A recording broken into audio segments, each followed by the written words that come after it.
So here's why improving education is so different from everywhere else.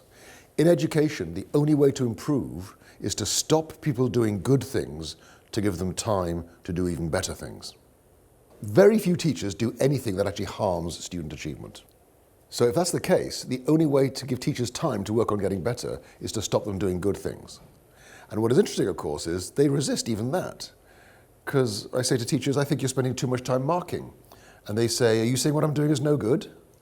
No, marking is good.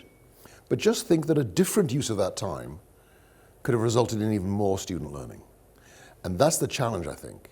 That's why we need leadership from heads and from governing bodies. We need people to be saying, it's okay not to do this. Not because it's bad, but because there's a better use of the time. And because people aren't willing to say that, there's a lot of dishonesty around, and fundamentally nothing gets changed. So we have to be upfront and say, this isn't going to get marked. Not everything is going to get marked. And when the parents say, why haven't you marked this book?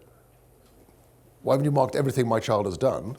We say, because there are better things that we can do with our time.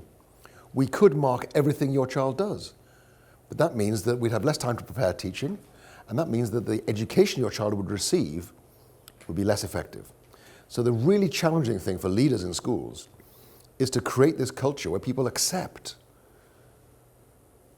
that it's not laziness, that not everything gets marked. We can't do everything in schools. We can't mark all children's work and spend time planning. What we can do is to think carefully and explicitly about the trade-offs. So this extra hour, is it better to give it to marking or is it better to give it to collaborative planning? I don't know what the answer is. It may be different in different schools, but the important point is, I think that the reason that people find stopping doing stuff so hard is because they still haven't really grasped the idea that you've got to stop doing good stuff.